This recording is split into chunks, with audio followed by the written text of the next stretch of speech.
This second roundtable is Amplifying Voices, Women, Media, and Politics.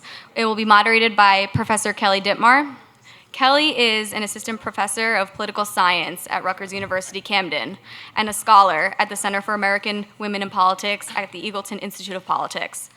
Her research focuses on gender and American political institutions with a particular focus on how gender informs campaigns and the impact of gender diversity among elites in policy and political decisions, priorities, and processes. Kelly. Thank you, Rachel. And thank you for coming back. I know everybody's having enthusiastic conversations during these breaks. They just need to be longer. But we'll have lunch after this. So we're standing between you and more food. So I'm really, really thrilled to have this panel. We spent, at the Center for American Women in Politics, we spent much of the presidential election working on a project called Presidential Gender Watch, where we were trying to track, analyze, and illuminate gender dynamics in the presidential race. It meant that I spent a lot of time reading the work of these women and tracking them on the campaign trail and their commentary on the race. So I'm really thrilled and honored to be on a panel with them. So for the past 46 years, the Center for American Women in Politics has worked to promote greater knowledge, an understanding about women's participation in politics and government, and to enhance women's influence and leadership in public life. Our work is motivated by the strong belief that women's inclusion in American political institutions is not only fair, but that it's essential to a more representative democracy that will yield differences in progress in both process and outcomes. But we also know that breaking into and navigating male-dominated spaces, and particularly political spaces, comes with challenges. That may be an understatement. But it's not just the women who run or serve in elected office who navigate these gendered realities.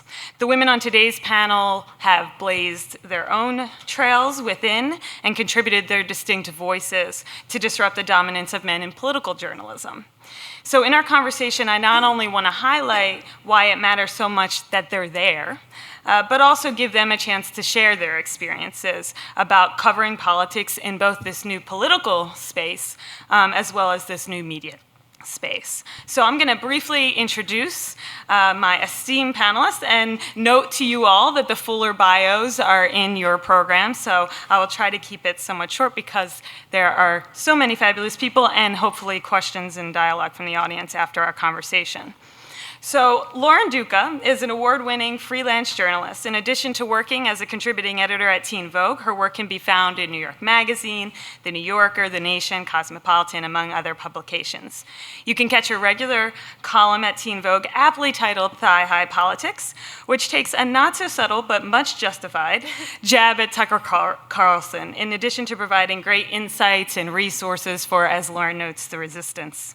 Just this week, Lauren received a Shorty Award as a top social media influencer, so you should also be sure you're following her on Twitter at Lauren Duca.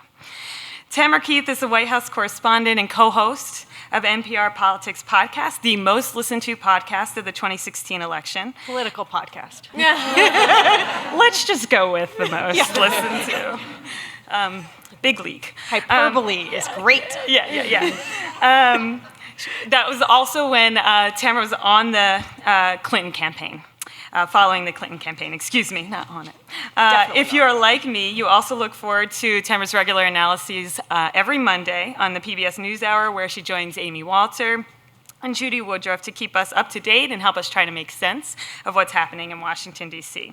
Tamara's worked in public radio since she was a teenager, working at NPR member stations in California and Ohio, and lucky for us now, reporting nationally for nearly a decade.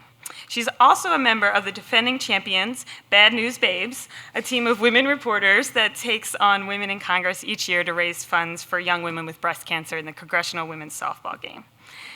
Alicia Menendez is an award-winning journalist and multimedia storyteller, most recently working as an anchor and special correspondent for Fusion.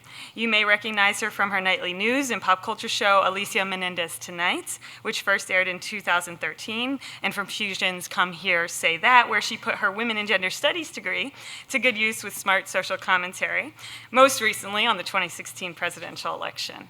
During the primaries, Alicia also co-moderated the Iowa Brown and Black Forum, pressing the Democratic hopefuls on issues related to Latino and African American communities.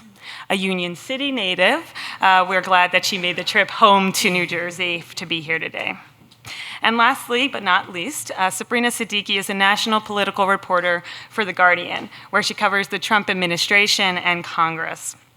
While at The Guardian, Sabrina covered the 2016 presidential race as a member of the traveling press for both Marco Rubio and Hillary Clinton. Previously, she covered Congress, the White House, and the 2012 presidential election for Huffington Post, and right out of journalism school, she covered the White House desk for Bloomberg News. But I found this online, so hopefully it's right. Sabrina first became a published journalist at age 13 when she printed her first film review at DesiClub.com. So since then, you've likely seen or heard her provide smart and timely analysis on MSNBC or The Bill Press Show, where she's been a contributing host, or a number of other radio and TV shows.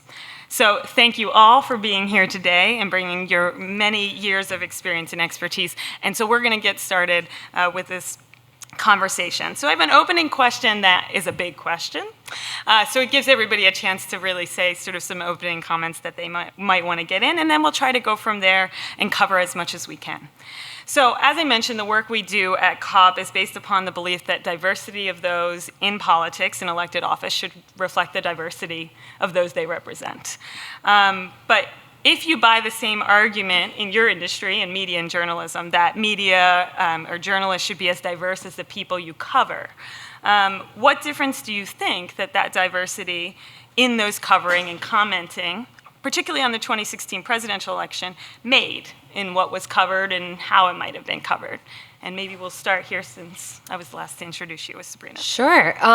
Well, I would say that I'm a big proponent of increased diversity in newsrooms, because I think that it absolutely shapes the direction of editorial coverage. And I don't think that makes it more subjective necessarily. I think it just adds perspective that is inherent to people who might come from a particular background, and that applies to, race, ethnicity, gender, sexual orientation. You are just coming with more insight into the challenges that a particular community might face, or what conversations might be happening, in a community that your colleagues are not as familiar with. And, I think in terms of the 2016 election, I do believe that the lack of diversity in the media had a substantial impact on the way it was covered, where this election had so much to do with race, ethnicity, religion, gender, and it was covered more in terms of shock value, I feel, where,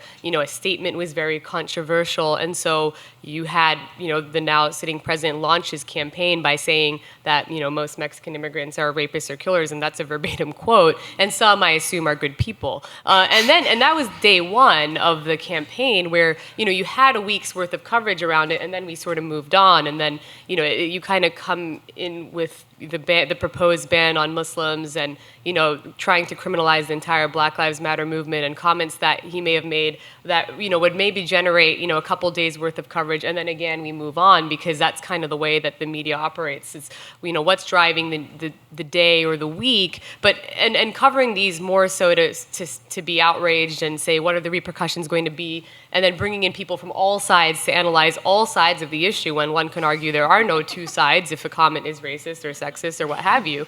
But that's the kind of way in which they interpret, or most of my colleagues, I think, interpret the job, and to cover all angles of the story. And then I do think that there weren't those nuanced conversations in the way that there could have been, and more of a continued coverage around the implications that, and certainly the fears that may have been continuing in certain communities that felt as though their concerns weren't being addressed, or we had moved on. And so, yes, I think that didn't necessarily inform the public as to what this election was really about at its core.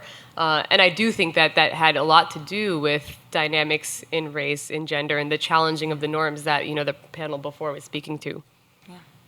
I'll give you a very specific example, which is that in January of 2016, Fusion had the opportunity to host the Iowa Black-Brown Forum, which has traditionally been a forum to focus on issues that are specific to the Black and Hispanic communities that you have a sense won't be acknowledged as you move into a more mainstream general environment. So the panelists were me, my colleague at Fusion, Jorge Ramos, Rembert Brown, who I'm sure some of you follow on social media, and Akila Hughes, who is brilliant and a little bit younger and speaks to a younger generation, which we thought was really helpful in terms of trying to expand this, not just in terms of race and gender, but also in terms of generational appeal.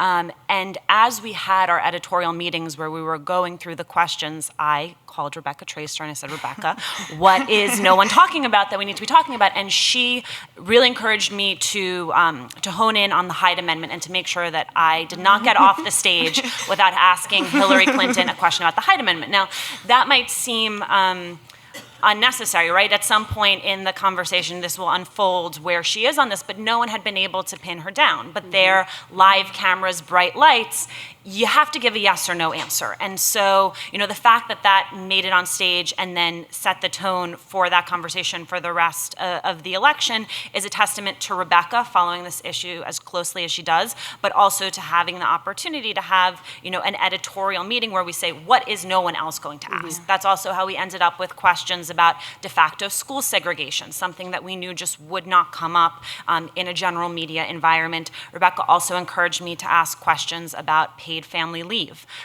because even though Hillary Clinton, was for paid family leave, there was a nuance in whether or not she was going to support an existing piece of legislation from Senator Kirsten Gillibrand, because the legislation was in conflict with a promise that Clinton had made about not raising middle-class taxes. And so the opportunity to ask those questions, along with questions about school-to-prison pipeline, about immigration detention facilities, right? The entire conversation around immigration ended up shifting very much to the right and talking only about our southern border and walls, and lost the humanity of what we're going to do about the fact that we have refugees who are looking for a place in American society, and the fact that we don't have a plan for what to do with them. And so that was a shining moment, and it felt like everything sort of fell apart from there. But it was a great moment, and spoke to what happens when you have the people in the chair asking questions look like the America that's going to come out and vote, and also what happens when you have a newsroom full of people who are thinking critically about these issues. Yeah. All that. So I guess the way I was thinking about this question before the election was more theoretically, and in terms of course, diversity is good. But I don't know that I understood the forces and how hard they push back. On just me as a young woman, I think I always just thought I wasn't good enough, and that was why. And now that I've sort of proved in every possible way I could to myself that I am as good as I hoped I was, the people these middle-aged white men are still kind of there as a blockade against the legitimacy of me as a certain kind of writer. And now I'm writing about politics, and I've kind of entered the space kind of abruptly. I came from a cultural writing background. I would argue that offers a different and also valuable perspective. And I've always written about the political through cultural issues. So this is actually an organic segue, because pop culture and politics are so much more obviously enmeshed now, and it only makes sense. But apparently, I don't have, I certainly don't have a traditional set of criteria, and people act like that want to push back on me having a voice and being respected in any kind of way, or wanting attention for my work, or wanting to be proud of my work, sort of point to every little hole and flaw that they can find. And I can't believe it. I mean, I'm sure some of you have seen this Tucker Carlson clip. That's sort of the stupid, idiotic bullseye version of something that is so intricate and tiny and just this awful odorless gas, and I'm experiencing it as someone who had help and had parents who could get me through the loans a little bit, and I had a safety net to fall on, and I'm lucky enough that I didn't need to, and I come to this with all of this privilege, and I'm still facing all of this. I don't understand how any young women are supposed to break through, because my deck is pretty stacked at where I'm at, and the blockades are really so bad, and I'm not a person to speak in a position of authority on a diversity of how women of color are facing these issues, because it's obviously compounded and so much worse. And in conclusion, it's very bad. Damn. I feel like in my career I've been very lucky because I got on the public media track pretty early on, and there are women who came before me in public media who made everything possible for me. People like Nina Totenberg and Cokie Roberts. And when I asked Cokie, Cokie, what was it like when you were starting out? I mean, she had to lie about going to parent-teacher conferences because she was afraid that if she admitted that she was going to a parent-teacher conference, that she'd be at a disadvantage in the newsroom. Mm-hmm. And now my editor's like, oh, you've got a parent-teacher conference? Go. Please, take half a day. So covering this election, our top 2 Road Warrior campaign reporters were women. Sarah McCammon was covering the Trump campaign, and I was covering the Clinton campaign. An interesting thing about Sarah, a wonderful thing about Sarah, is that she comes from an evangelical background. And that very much colored her reporting in a way. It's a kind of diversity that you don't think of. But having a woman who was an evangelical on our reporting team was incredibly valuable. Our team also, we had a Muslim woman, we had a young gay African-American man, we had white dudes, we had some white women, but we had a really good mix. And the top editor on our desk, who is my editor, she fought the fight to get where she was. She had to take a pause in the middle of her career because she had kids. She promoted me while I was on maternity leave. Yeah. Things have changed. Now, obviously, there's a whole lot more that we have to do. But doors have been open for me a lot in my career because we girls stick together. And because there were women in a place of power, then I could follow. The reason I'm on the NewsHour is because of the Congressional Women's Softball game, and because there are 2 female anchors, or there were until Gwen passed away, at the NewsHour, and they liked the idea of a political panel with 2 women. And I think that we do bring a valuable perspective. What stands out to me is during the campaign, I was in Reno, and I was taking an Uber up to an event, and there was, it's hard to miss, there was this giant van with a sign on it that said, "Trump that bitch." And it was outside of a Hillary Clinton event. It was on the road, on the way, the only road to get there. Giant sign, 2 dudes, very happy, waving, look what we've done. And the reality is that was on shirts. Yeah. And one of my colleagues who is a guy had at some point done a story that mentioned, there's all these people selling these shirts and they're kind of inappropriate. And at some point it clicked, and in a conversation with my editor, the existence of this is a story in this campaign. The fact that 2 guys can just feel powerful and empowered to stand out there with a giant sign that says "Trump that bitch" is actually an open secret of this presidential campaign. And I think that the way I got to do that story is because we had women in places to make that possible. Yeah. Do you think you were more likely to just notice that, right? To us, right? It was really noticeable. Right? It was red. You couldn't avoid the van, right? Right. No, the van was unavoidable. But were you more likely to notice it as a story, perhaps? I think. Yeah. But the flip side of that is, and we've all experienced it, there was a massive amount of harassment online as part of covering this campaign and being a woman covering this campaign. Yeah. And we never did anything about that. We never talked about that. Other than like the occasional retweet that then I would get a call from our standards and practices editor saying, do you really want to put yourself through this? Because we thought this is just aimed at us, and we need to just power through it and be tough. We aren't the story here. But it actually, it was the story. Not that it was aimed at us, but that it was happening, that it was open, that there was an environment where that was normal.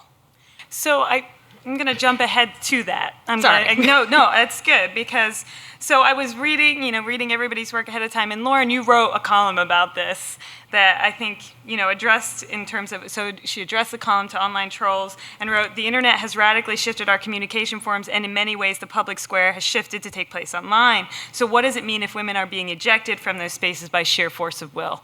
But I think to what Tamara's point is it's also specifically to women covering. So I think, you were speaking to a larger audience as well about just women who want to speak out on these issues. But, and Jamia talked about it earlier. But even just being a member of the media, and how much do you balance responding to that, calling it out as inappropriate, right, while trying to, for those of you for whom it's particularly important, try to maintain some objectivity, right? And not becoming the story. And so what are the strategies that you've used to deal with that? And Lauren, you can go ahead. Well, I had to admit to myself how incredibly harmful it was before I could figure out a way to deal with it. And I sort of was performing a reverence all the time, and responding to it by, if someone called me a whore, I would correct their grammar, and and sometimes I was amused by that, and it was kind of fun to have a following where I could kind of throw them to the wolves and have a pack of women go after them. But that didn't heal my heart from it, and I started to realize that it was every time I opened my computer, and still to this day, and still when I accidentally went and checked email while I'm tweeting about the previous panel. It's and I see something, and it contained the word Nazi and the word cunt. And it's really? That had to enter my, sorry for making it enter your mental sphere, but that had to enter my mental sphere and take a little chip.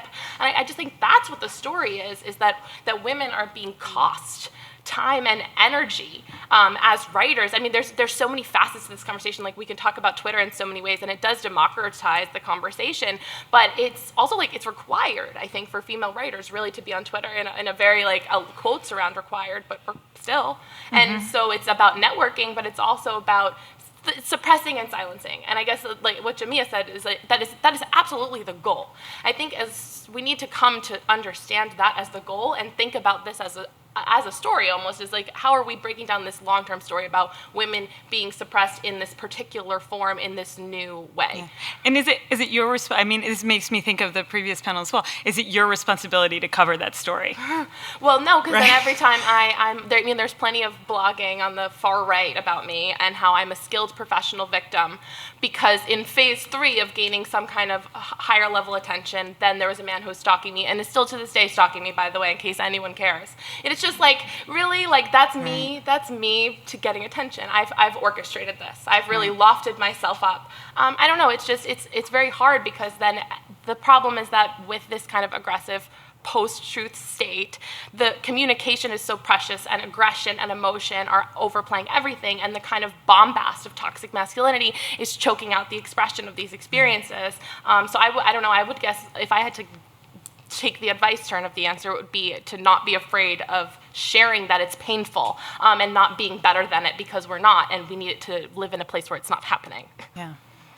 Do you want to speak to that? I just wanted to tee Sabrina up to talk a little bit about the piece you wrote about being Muslim while covering this election. I wrote an op-ed for my employer, The Guardian, after the conclusion of the election about my experience as a Muslim American covering the campaign, and I, in fact, deliberately did not write it during the election because I did not want it to color people's perception of my reporting on the race. And I felt hesitant, though, at first, because the whole way that you're trained as a reporter to approach your job is to not be the story. And then I realized I'm not actually becoming this story. I'm just sharing a perspective that is vital right now, more so than ever, because this election, in this election, the Muslims were certainly an integral focus of the campaign.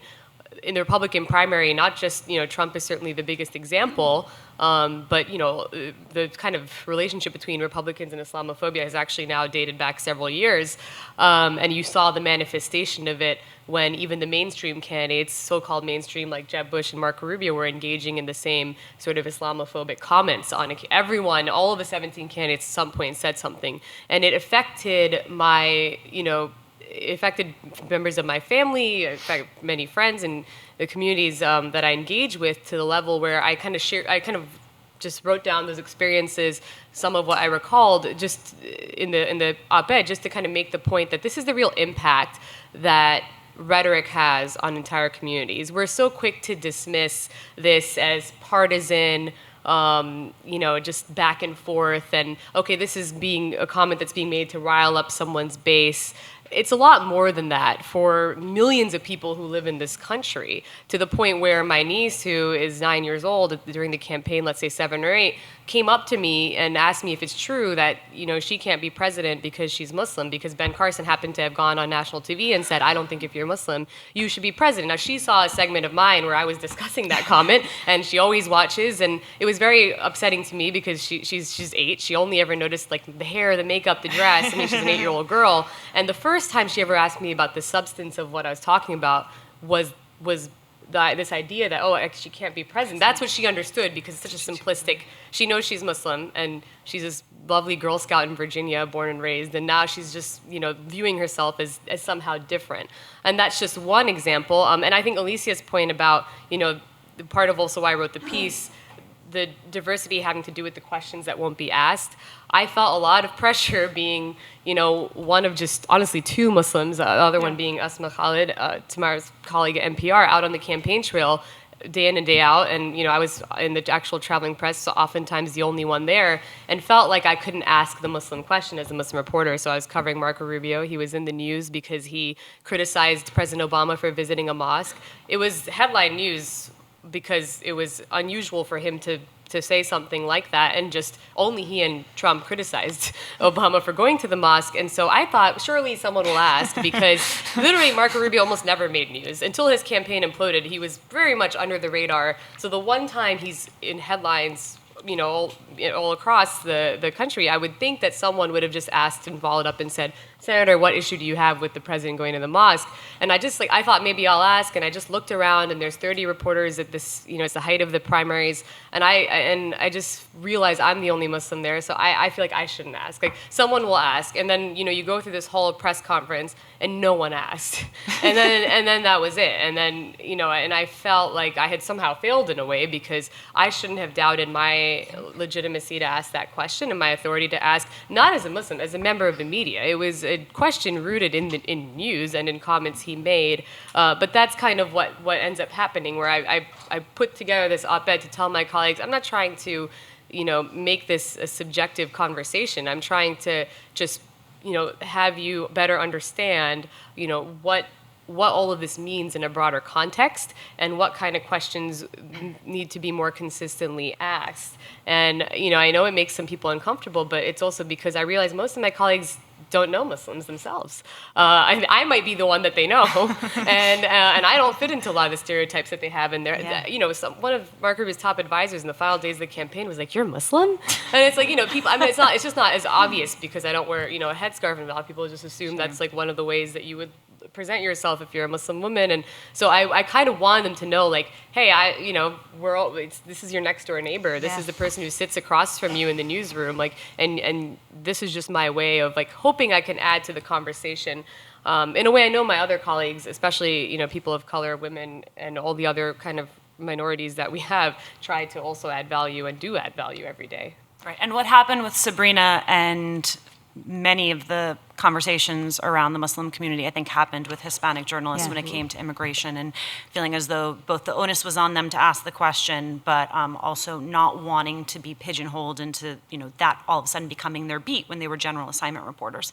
I think the same is true when you talk about gender in this election, be it that it seemed as though the responsibility to talk about the attacks on Hillary Clinton, toxic masculinity, fell on female reporters and on, female commentators, when Debbie Walsh and I had a conversation about the fact that there were so many more dynamic gender things happening, like the fact that Marco Rubio got mocked for wearing high-heeled boots, sure. Like the fact that we had Republican presidential contenders and now our president on stage at a debate talking about the size of their hands as a proxy for their penises, as a proxy for masculinity.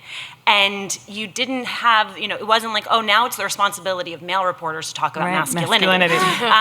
And so I think if you could get to a point where everyone feels more comfortable talking about, this sounds like you can tell I majored in women's studies. Like, if everyone could just be more comfortable talking about gender, then and see it as important a dynamic as race, as class, and that is a shared responsibility, not just the purview of female reporters and commentators. I think that would bring us one step closer to being able to have the conversation that we need to have.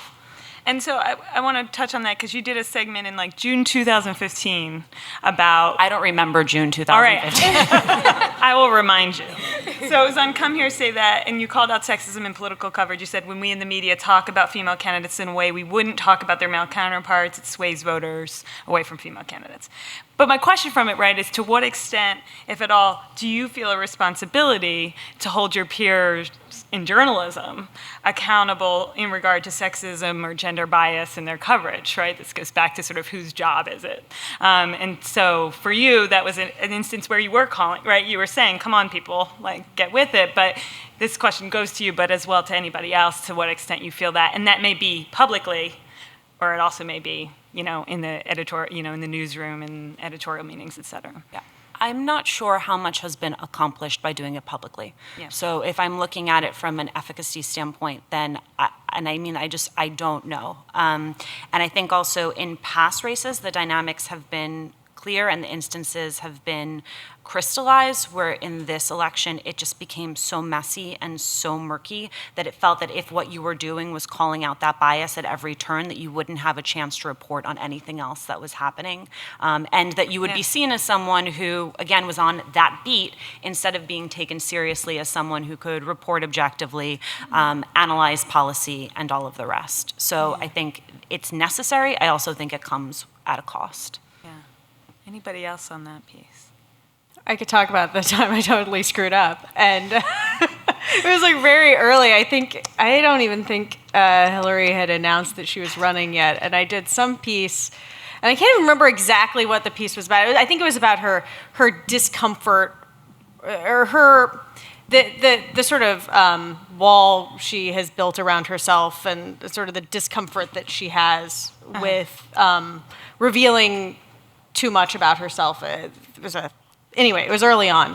And she had this press conference at the White House in 1994 or 5, and she was wearing this pink sweater set.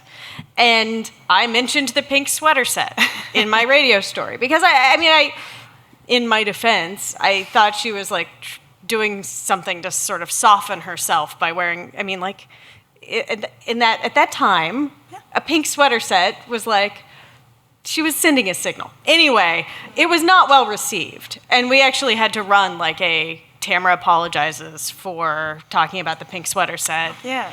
Right. And I don't know what the right answer was, but there was a letter segment, and I then quasi defended myself, but not really. And after that, I never talked about what she was wearing. So I think so. I think sorry. I'm as frustrated. There's a 1-800 line where you can call Rebecca Traister and she can call foul. But I think that, so you started out by saying I made a mistake, and I wonder, really, is that a mistake, right? Maybe you guys will tell me it wasn't a mistake, but it felt like a total rookie. You're covering Hillary Clinton and you talk about what she wore. Well, but remember early on in this campaign where there was you'll remember the Hillary super volunteer sort of deal where like you can't say these certain 10 words or else you'll be deemed sexist, a sexist member of the media. Oh, I missed that. Yeah, No, so Amy Chozick wrote a piece about it, like saying like, I got this letter from these folks telling me if I use these words, like ambitious, that I will be, deemed as a sexist. And I think it raises this point about sort of, okay, when do we go too far, right, in saying, well, if you ever talk about clothing, that's sexist, right? If you ever use this word, that's sexist. And I wondered in this conversation about, are there times when the backlash to you, Tamara, for doing that is different than the backlash to your male colleague or somebody? Oh, probably. Yeah. And it reminded me as well of, I know you're everybody's favorite person, but Rush Limbaugh talked about the increased presence of women journalists this time on the campaign trail, and you guys talked about this in terms of on the Clinton press corps.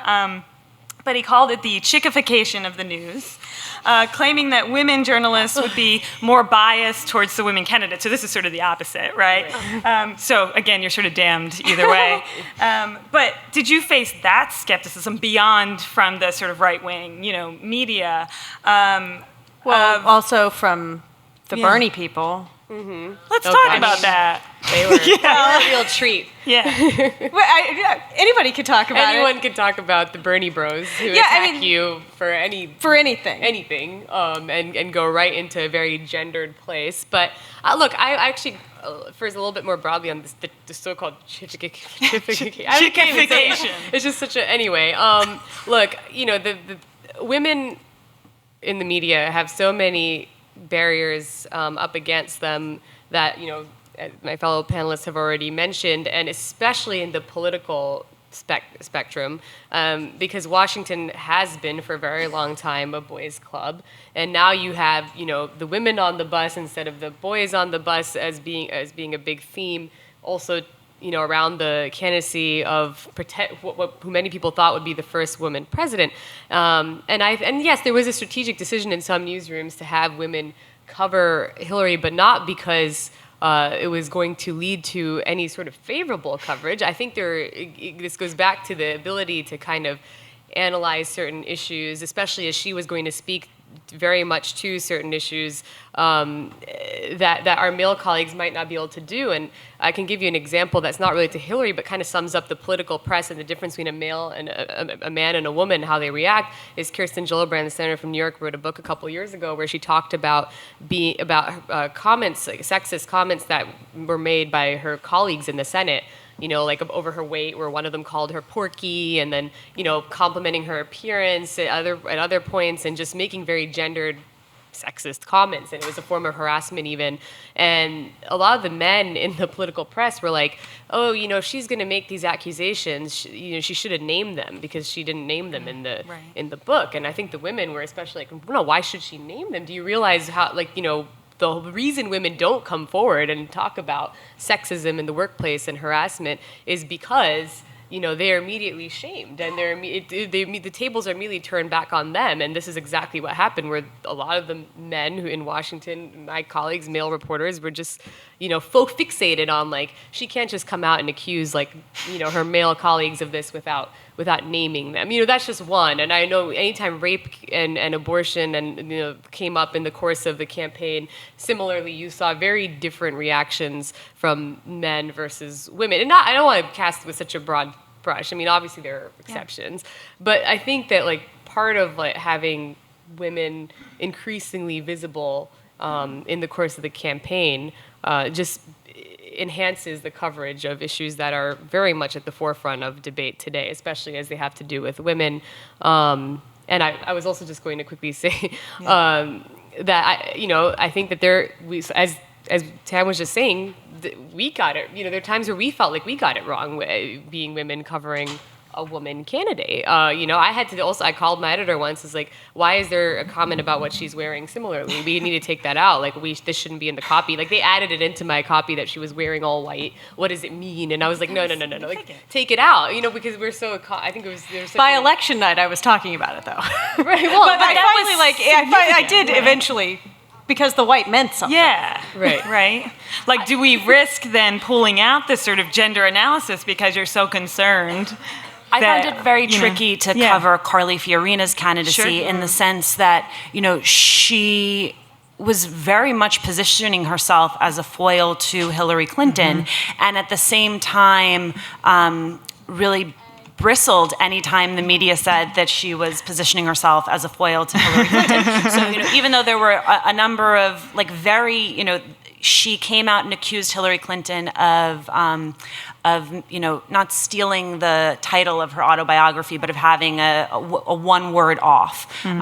Okay, that's putting yourself in proximity to Hillary Clinton. Many times on the debate stage, even though she was with a number of Republicans, she would specifically reference Hillary Clinton, had a number of attacks planned against Hillary Clinton. So are you falling into a narrative where you're comparing them simply because they're the only two women in the race? Or are you telling the truth of what you're watching unfold, which is this is Republicans' best chance of having a woman in the general election, and she is strategically, very smartly positioning herself as a foil to Hillary Clinton. And it seemed that either way you told the story, you were damned. Right.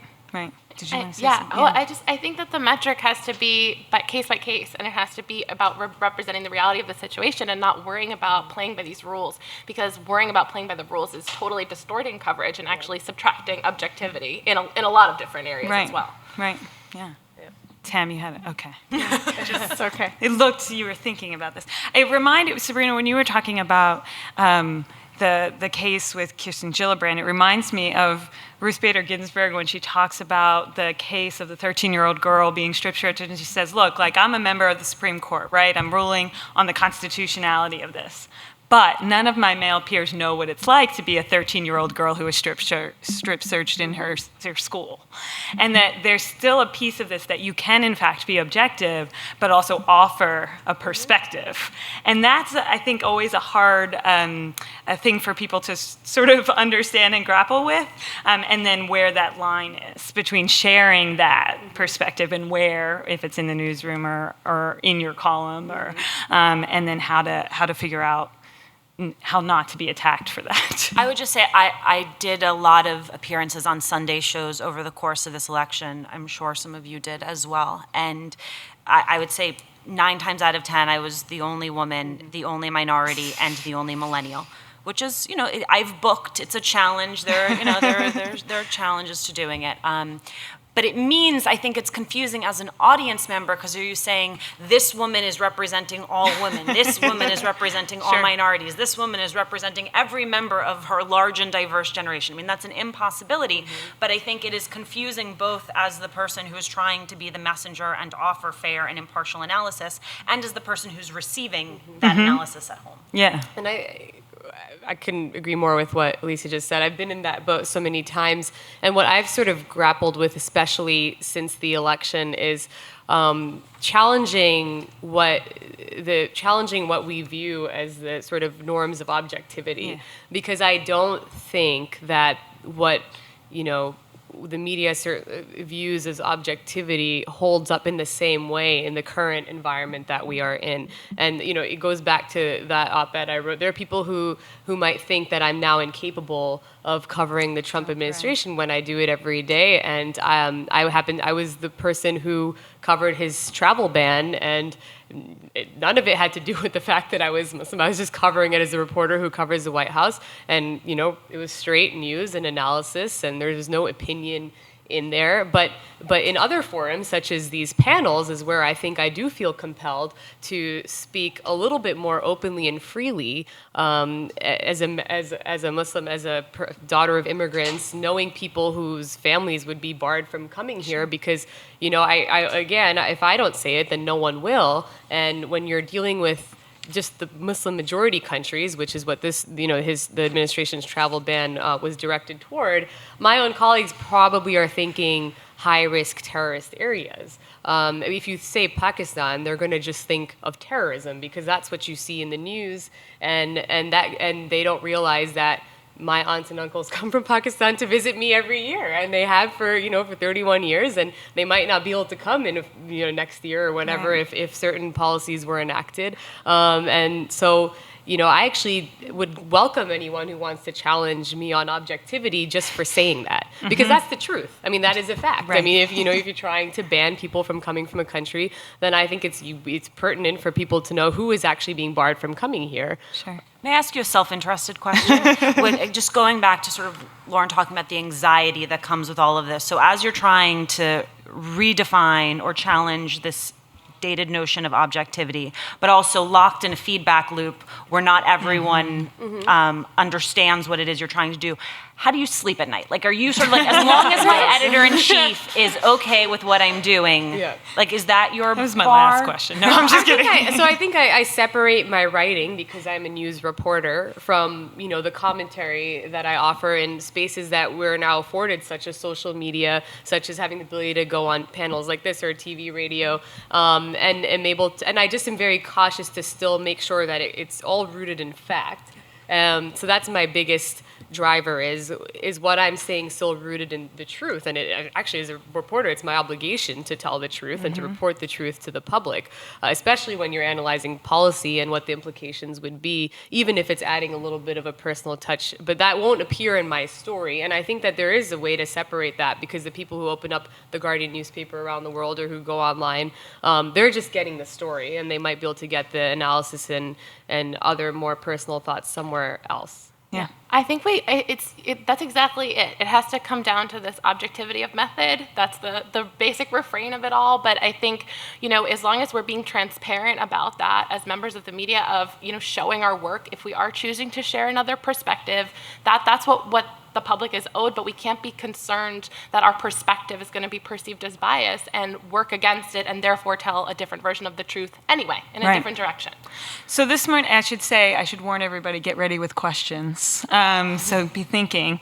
But in this morning's panel, right, we were talking explicitly about feminist media within the current political context. And so in line with this conversation, can you talk about the extent to which you grapple with or balance your roles as journalist, activist, and citizen? And in the case that you identify, if you identify as a feminist, how does that influence the work you're doing? That's all of the work I'm doing. So it's been really weird. And I don't see myself as an activist, which has been a confusing thing, I guess.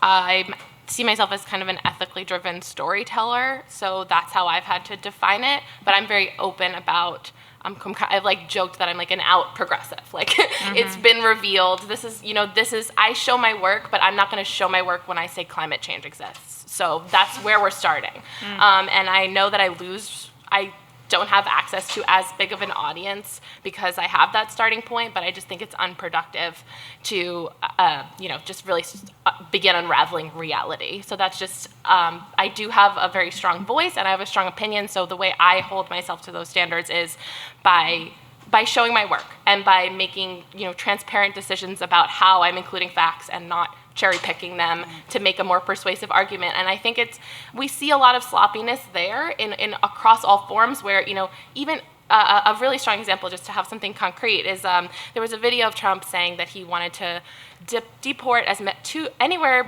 between 2 to 3 million criminal immigrants. He said it on 60 Minutes, and that was his quote. And the headlines, I just noticed while I was working the weekend for Teen Vogue, he's going to deport 3 million immigrants immediately for some reason. Immediately didn't happen in the video. And it didn't say between 2 and 3 million, and it didn't specify criminal. And it's still horrifyingly xenophobic, and it's still an upsetting story and a relevant story. But to have those slight, it's just a slightly wrong decision that further erodes the trust.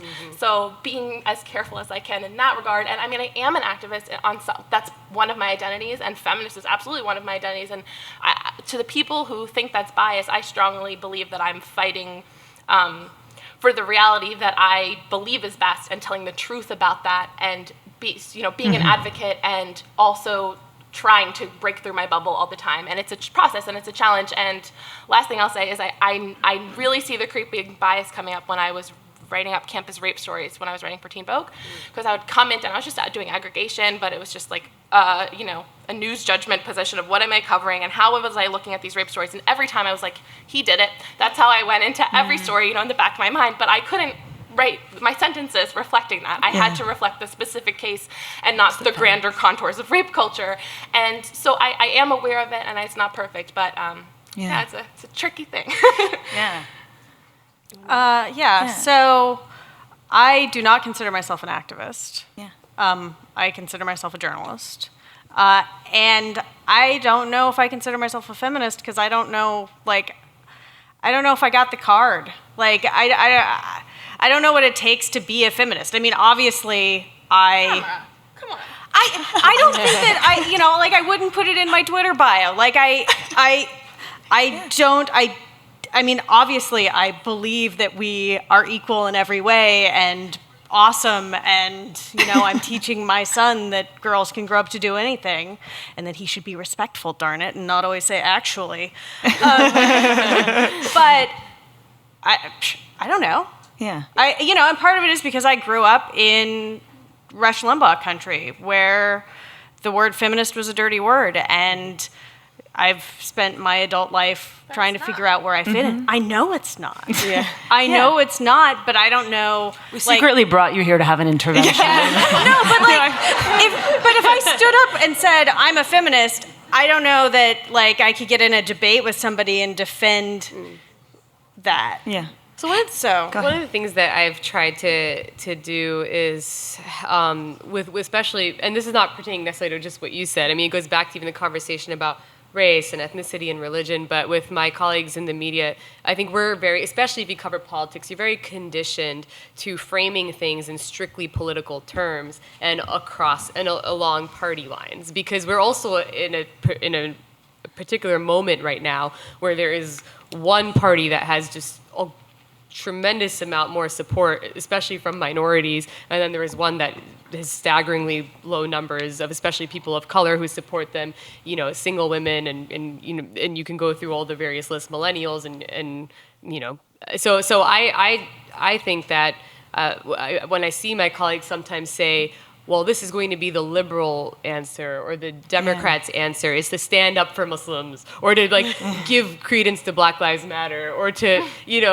basically, defend women against misogyny. Like, that should not be a liberal or a Democrat thing, and we should not make the mistake of framing it as such, because now we're just actually perpetuating this notion that, that there is one side to, the minority experience and is being reflected only by, in one political sphere. So that's what I try to sort of do is, I think we should all do, is to try and think a little bit differently about just our framing. I just wonder how much of that has to do with the fact Sabrina and I were colleagues at the Huffington Post, and we were encouraged to be our full selves and bring our full selves to stories as long as stories were predicated on fact. The same has been true for me at Fusion. It is a different understanding of journalism than some outlets purport. And I think being, during the nascent part of your career, encouraged to do that shapes the way that you then approach it for the rest of your career, right? If I'd come up through somewhere more traditional, I think I'd be much more nervous about saying I am a feminist, and that is a part of my identity that I don't apologize for. But in some ways, I feel like we had the privilege and the luxury of having mentors and being in newsrooms where that was accepted. Right.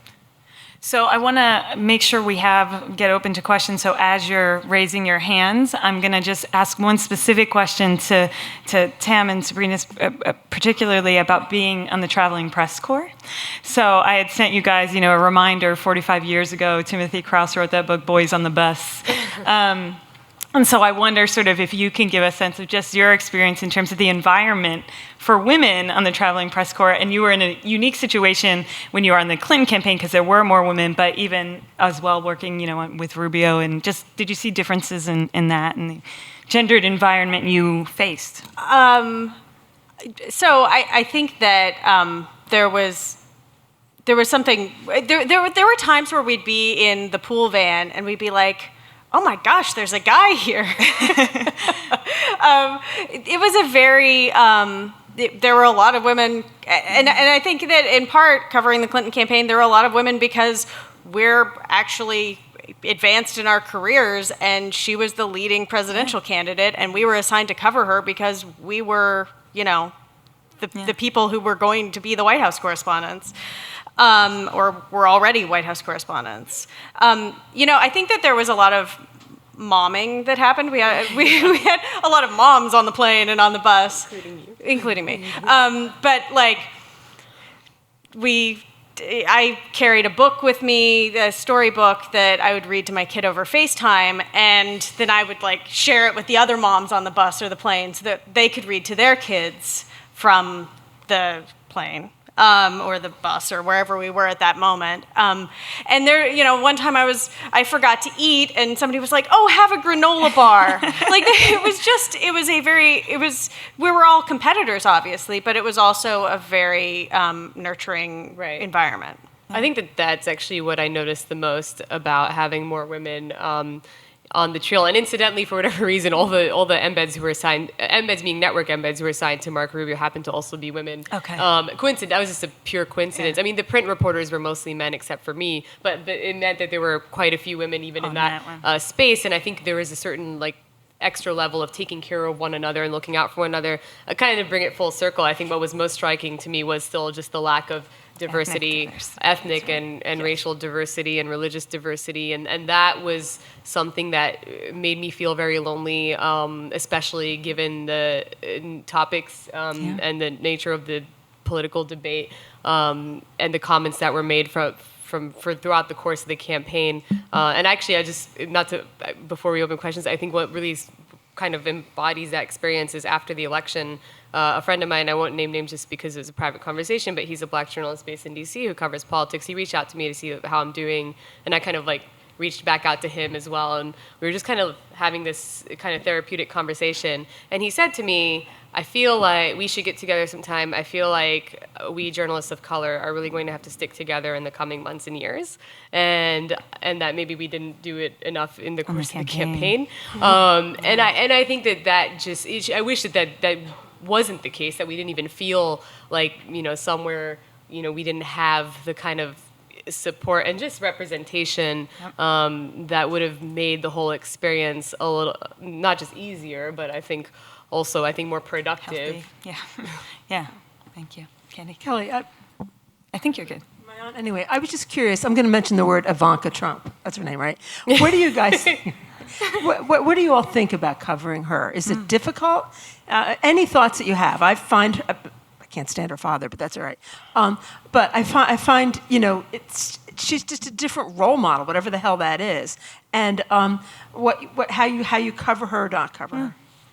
Well, actually, incidentally, wrote a big story about Ivanka on a few weeks back. And that same night, that SNL complicit sketch and in the morning, the piece I had written that morning was basically rooted in, this effort to frame her as this moderating influence and the softening of the administration. But to what extent is she just enabling, her father? And I think that, it's challenging because I think one thing that we aren't doing well enough is just being a little bit more skeptical of the narrative that is being crafted here, where in the pursuit of scoops, there were reporters who want to just take the administration's talking points. There are strategic leaks about Jared and Ivanka are shifting the position on climate change behind the scenes, or Jared and Ivanka are softening the tone on LGBT rights, or Javanka.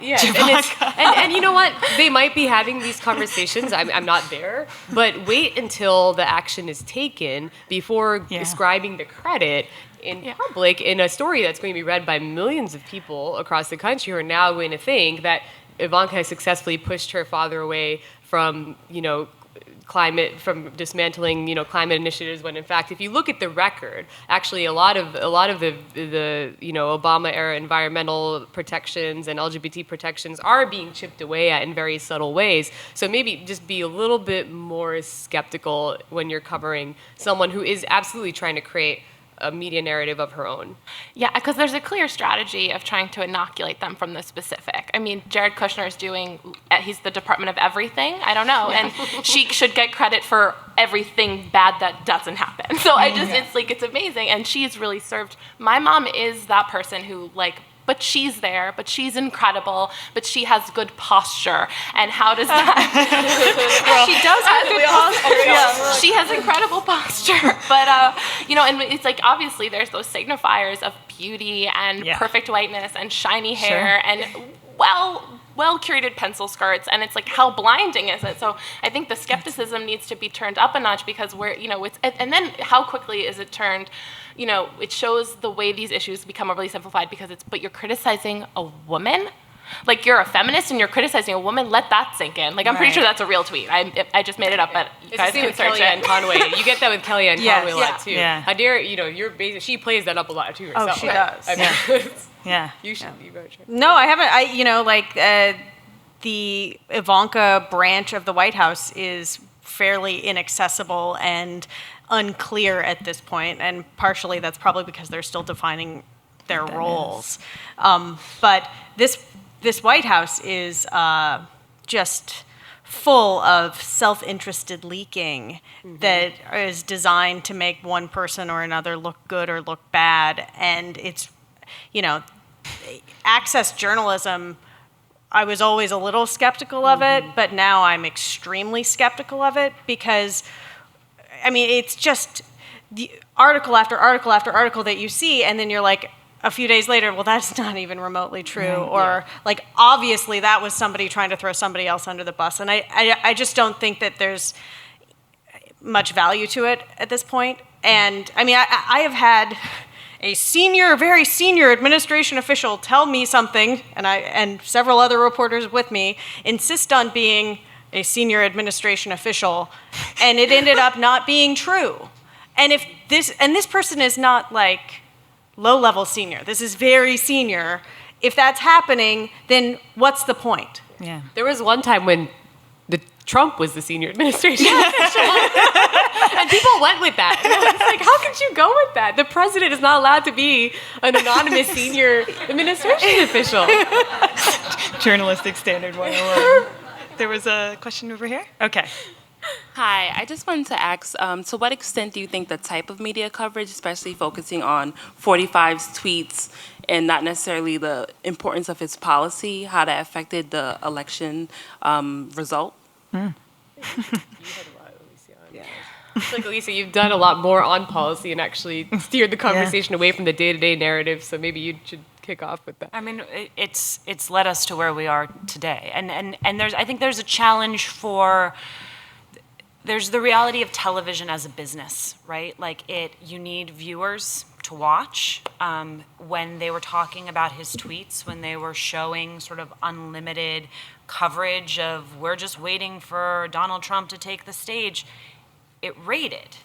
So I think there's sort of this macro question, which is, do you let viewers drive your content, or do you make a more altruistic, informed decision in the control room, knowing that people are going to tune out? Because it is difficult on television to talk about substance and policy 24 hours, 7 days a week. I even found that when we were crafting questions for the Black and Brown Forum, where it's like, in order for me to talk, to make sure that people understand what temporary protected status is, I'm gonna need about 15 minutes. Yeah. And then by the time I get to my question, we're going to be at commercial break.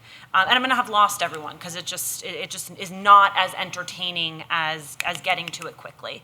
And I think that is, in the specific medium that I am in, which is broadcast, I think that is the big challenge, which is, how do you get information to people as quickly as possible? How do you honor the fact that it does need to be engaging and entertaining without then defaulting to reality show politics? And I don't think that anyone has found the perfect answer yet. I would say specifically to writing up his tweets without any kind of pushback or context or fact checking is just translating propaganda into news, and that is incredibly lazy. I think we're still doing it. Like, a lot of outlets are still just like, here's his crazy tweet storm from today.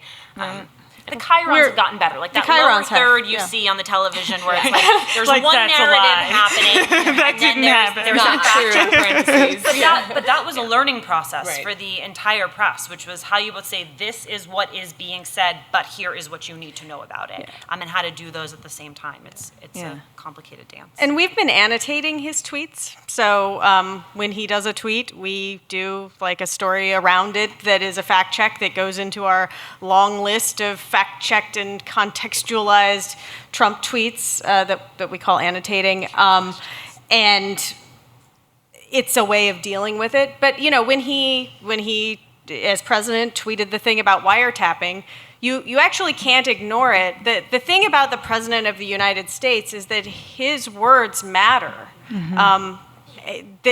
is the president of the United States. When Barack Obama was president of the United States and he said something, that mattered. When Donald Trump says something, it affects our place in the world as a country. It affects people's lives.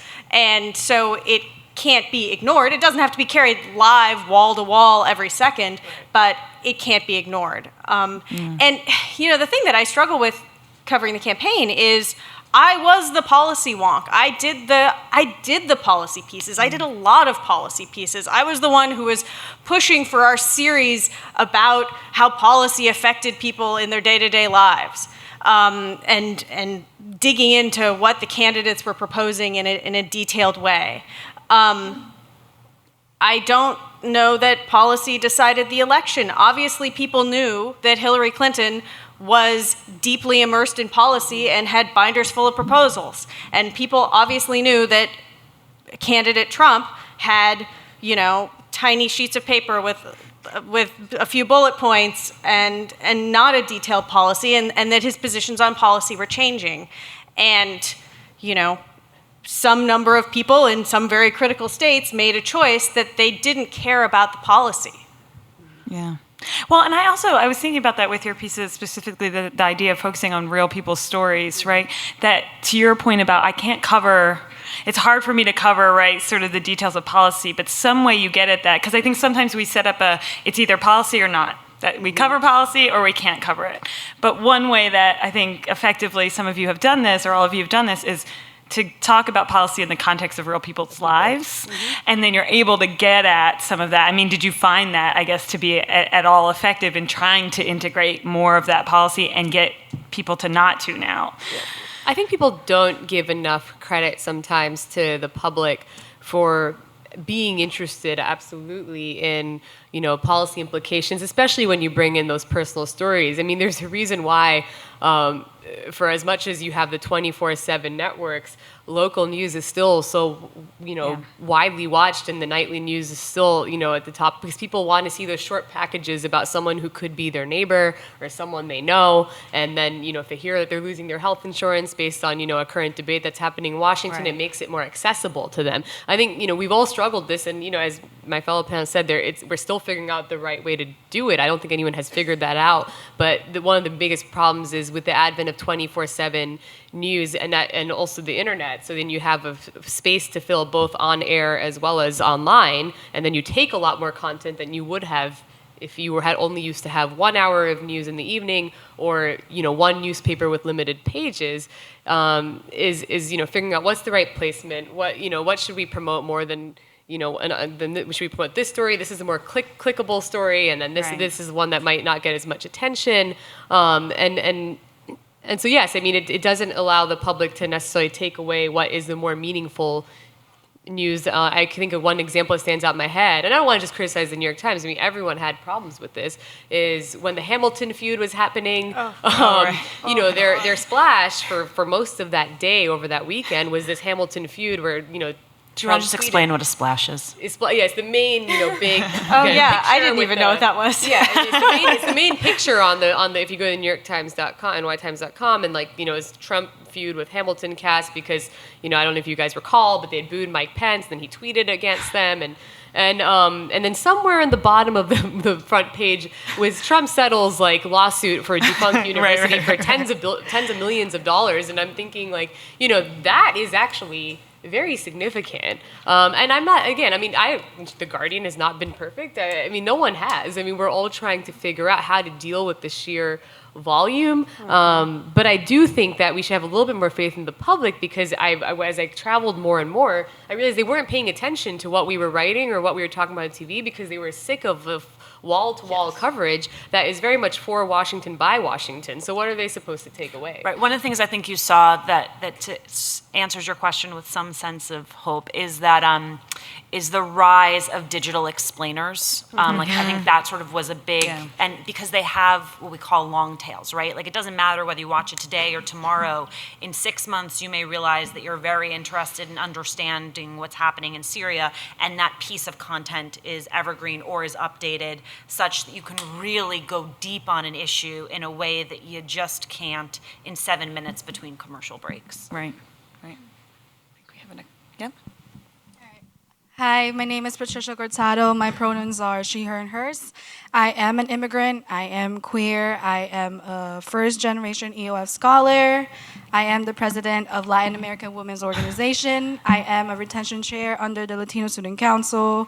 She's busy. Yeah, basically. You should be up here. She's doing the work. Journalism, media studies major, gender media minor, Latino Caribbean studies minor. Great. I said all those things because I feel like I value identifying, and I feel empowered identifying however I just did.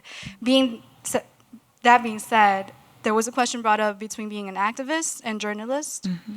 So with that ambiguity and this new Trump administration, I am very curious to, challenge and know what each of you women sitting there, what does this new administration mean to you, however you identify, between the ambiguity between being a journalist and an activist? Because I do a lot of activism work, and I told my friend Karimer, she's the president of Undock Rutgers, who now has an appointment with ICE.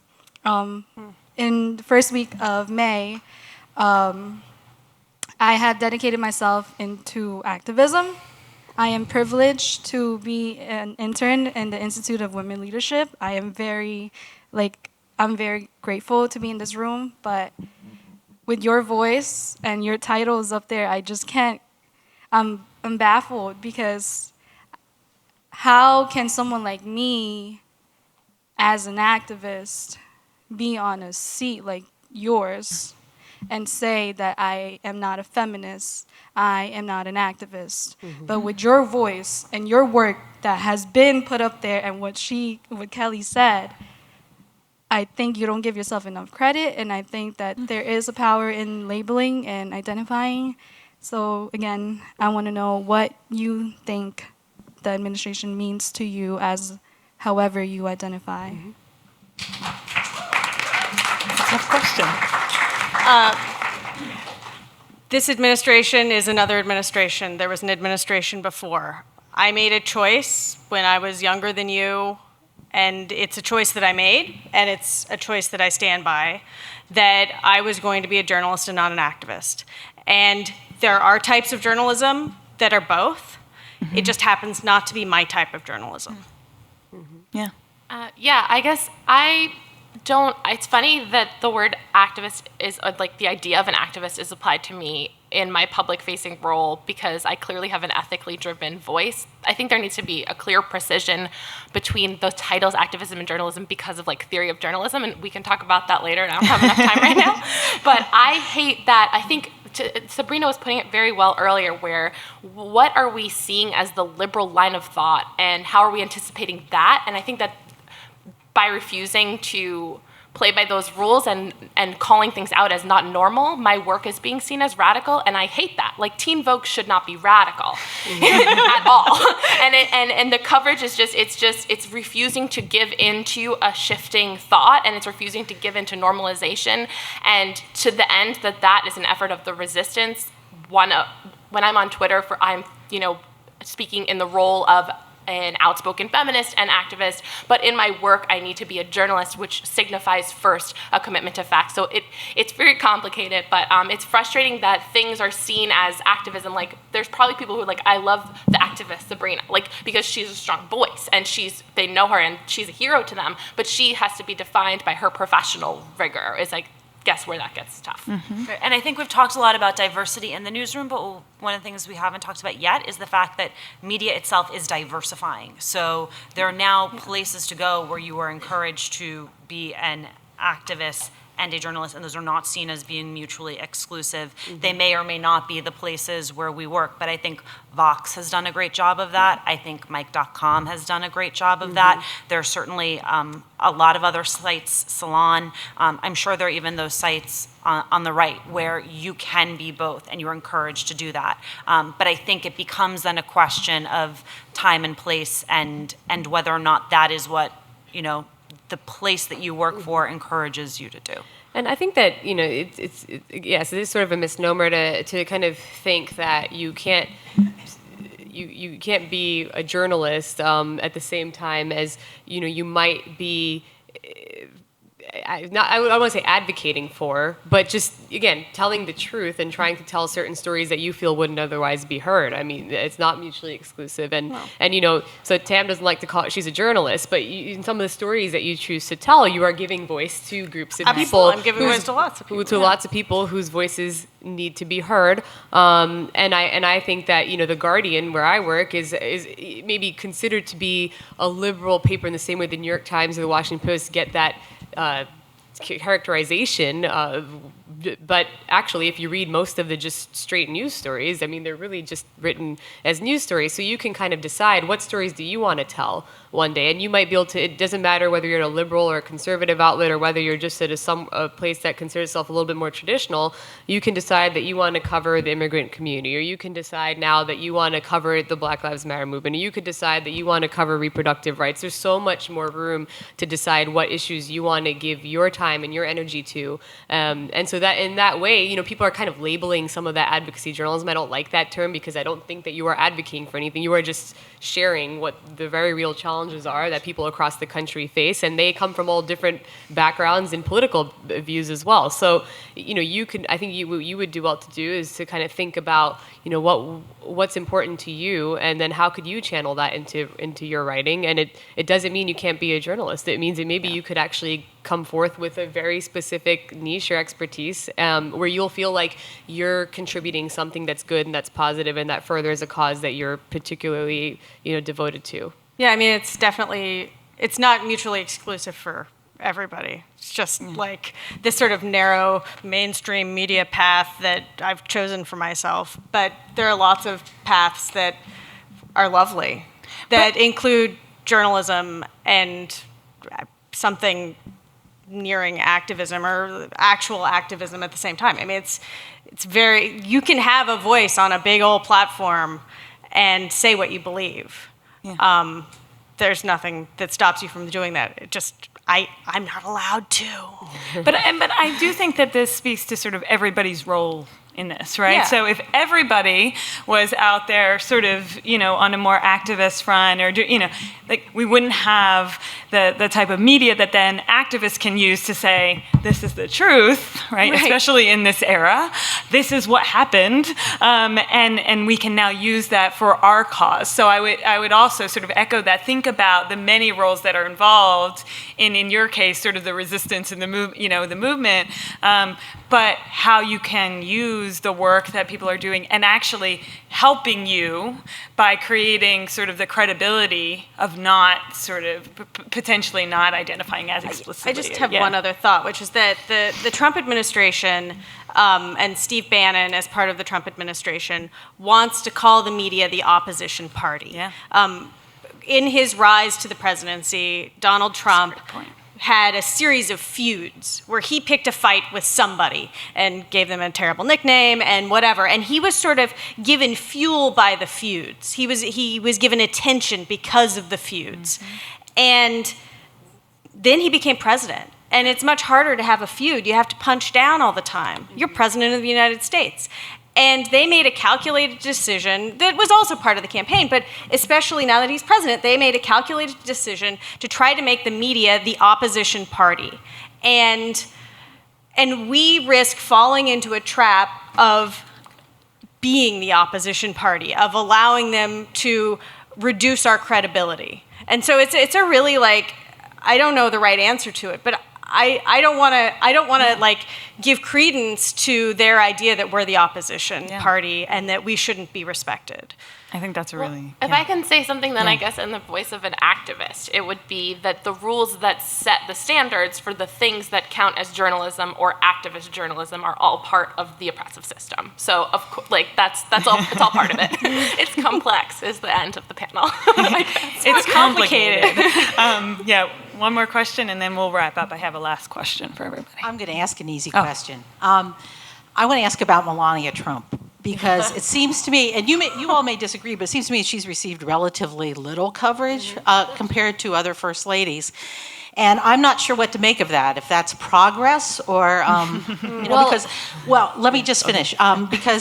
Because if Michelle Obama or Laura Bush had not moved to the White House right away, hadn't set up the East Wing, didn't organize the Easter egg hunt, I think there would have been, a lot of criticism. On the other hand, so on the one hand, you wonder why that's happening, but on the other hand, maybe it would be better if we didn't pay as much media attention to the First Lady and the activity. So I'm just interested in hearing.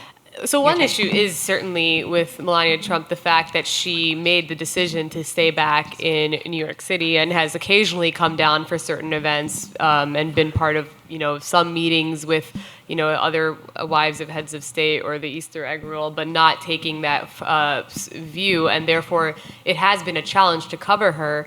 And the access has been tremendously limited. And I actually was a bit surprised there hasn't been as much coverage about the fact that they've just walled her off, where I recall one specific incident a few weeks ago where they brought in like a limited pool of reporters. So that's a small group of reporters that gets to go into the room, and they basically only brought them into the room to see the room applaud for her like as she walked in, and then they made them leave before she started speaking, which is basically just, look at this warm reception she got, and now you have to get out. And I think that the part of it, I think, is not an intentional. She's not being intentionally neglected. I think it does have to do also with just the sheer volume. There is just so much with this administration. On any given day, there are at least 20 different directions you can go in because it's just constant, at any hour of the day. And it's from Russia to Syria to tweets to, who's in and who's out in the White House to whatever the president might be saying or doing himself. So it's just, it's hard for everyone to focus. And this family is, I think, really challenging the media in terms of figuring out how do you cover this family. I mean, Ivanka and Jared were talking about earlier, how do you cover this unconventional family that has arrived in the White House and is rewriting all the rules? And I really do think part of it just has to do with volume. I just think people are just struggling to figure out, where should they focus their attention and where should they not. Yeah, she's walled off. She's not, first ladies, yes, there were stories about what Michelle Obama wore to various things, and those were whatever they were. And how dare her show her shoulders in her first lady photo, her formal first lady portrait. And I did write something about Melania's first lady portrait and it was a traffic generator. I mean, the people wanted to see her first lady photo. It was a thing, and it was interesting. But she is not doing public events. She has not rolled out her agenda as a first lady. She has not sort of done the public-facing things that first ladies have done. I mean, we don't know if she's going to have a vegetable garden. We don't know if she hasn't, in any apparent way, done any work on her cyberbullying cause. And so it's there. And meanwhile, the president has signed 15 executive orders in 2 days. We should probably cover that. Yeah.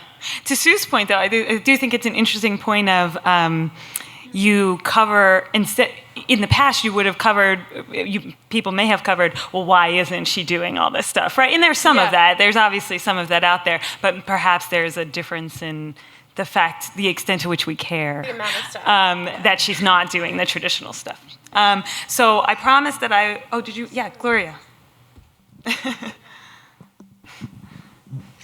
I'm sort of feeling we need to have a brainstorming session. You all are operating in the middle of rules you didn't make, right? So we ought to sit and think about how we can change the rules. All right, you could write about how all the women dress and look if you also wrote about how the men dress and look. Because the point is to be even-handed, and it would be of great interest. I did start a story on Monday with Barack Obama wore a suit without a tie, and I was like, yes. But seriously, all the hair transplants in the Senate and Senate hair.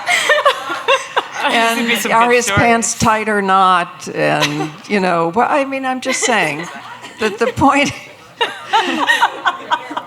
Yeah, how they comb their hair over. Well, right. Anyway, the point is to be even-handed. To me, what is sacred about journalism, whether we think of ourselves as activists or not, is that we try our best to present facts as facts. But I fear that when we don't label our experience, we are giving up a chance to put the reader or the viewer where we are and add extra knowledge. I want you to be able to say, how you feel. It's part of the story. Yeah. As long as we label it. Right. Right. And with Ivanka, her problem is not her father. Her problem is herself. Her policy, her maternity policy, is exactly the same as every fascist regime we've ever seen.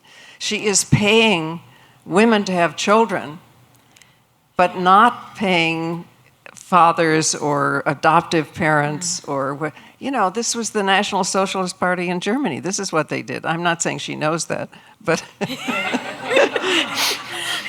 But, I think it would be exciting and fun to think about ways, think about ways Lisa, that... that's our next meeting. that you are functioning within a frame, and that perhaps we could expand the frame. Yeah. Well, I think that's a great sort of also piece of advice, and I promised everybody that I would end with just if you had a piece of advice, so we'll do this lightning sort of, for aspiring women journalists or feminist scholars or activists in this sort of new environment, whether it be new media environment, new political environment. I guess I'll start.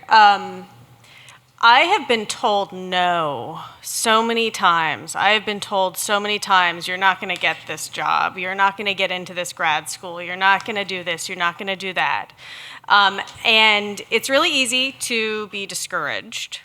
But a better option is to take it as a challenge and to prove them wrong. Mm-hmm. And pretty much every time somebody told me no, that it wasn't going to happen, they were wrong. So just don't let them reject that. Don't let them get you down. I guess if my advice can kind of partially respond to Gloria, one of the ways I've been empowered to push back on the frame is to really understand that neutrality and a neutral voice is a style of writing, and that there's room for an empowered, opinionated voice that is still guided by a discipline of verification, and that kind of typewriter journalism has a lot of value, but there are other forms of it, and how can I occupy it in a way that I'm proud of and show a professionalism of journalism that insists that that's the title I deserve. So that, and it has required a lot of radical confidence, and there's days like I'm on a panel with all these amazing women who were so kind to me, and I'm still like, I don't deserve to be here, and like Rebecca Tracer's here, and Gloria Simon's here, what the hell? But like, I'm trying my hardest. It's such a girl thing. Yeah. We all feel, it's imposter syndrome, and we all feel that way. Yeah, fuck imposter syndrome. Yeah. Great advice. So you hear a lot about our generation. I think we're all millennials, 1982 to 2000, largest, most diverse generation in American history. And we get labeled as being entitled and lazy and all of these terrible things, when in reality, I think this generation has an opportunity to disrupt media and politics. I think we can redefine what a candidate looks like, who a candidate is. I think the fact that we are all growing up with these social media footprints means that we're going to all come into our 20s and 30s with a lot more out there about who we are and what we stand for. And when you talk about you wanting to be a journalist, maybe you should run for office. That is an option too. And I know that you're going to have to be asked 3 times before you do that. No. So you guys That's BS ask her. anyway. Okay, Yeah. but if you could just, for argument's sake, keep asking her. And so, in as much as I want to sort of give the advice to you, I do think that the entire, the frame has to change, and the industries will change as what has become new media just becomes media. And I think that there's a reason that you're seeing young people who don't feel like they can fully, perform and play by the rules in what we call traditional media, spinning off and creating their own things. And eventually those platforms get bigger, those platforms take up more real estate, and I do think the entire ecosystem is going to change. I would say do not let people bully you into self-doubt. In this environment where you have so much, all of us, regardless of what we do, I mean, we're facing as reporters, and people who are out there doing something else face it in other forums, but from the online trolls to your own peers who might condescend to you and tell you you're wrong. I mean, this is, I think, would be one of the problems with social media and with more forums to express ourselves is people are more willing to just criticize you and do it in a way that's unwarranted and uncalled for, and just be rude and to make you feel like you don't have what it takes, or maybe you aren't smart enough. I mean, this has happened to me so many times, especially in politics, and oftentimes it is coming from men who just, say that, this young woman doesn't know what she's talking about. And, have confidence in what you have to offer and in what you know, and the fact that you are just capable and as good as anyone, if not better. I mean, oftentimes when I'm sitting at these roundtables with all men, my whole thought process is, I am just as good, if not, or just as smart, if not smarter than these guys who are sitting right here, right next to me. And I can't lose sight of that just because, there are a few people who are tweeting that I'm being either too opinionated, or I don't know what I'm talking about, or that I'm playing this card or that card. I'm not playing any card. I'm a capable reporter, and whatever it is that you might want to do, my advice is to just do it with confidence and do it with every ounce of self-belief. And especially because this is centered around women, just do not let people instill that doubt that so many of us carry just because we are women. And I think that is my advice too. Well, thank you to this whole panel, and thank you for taking on the ugliness of internet trolls, and for standing up and making your voices heard. So, will you announce our next plan? All right.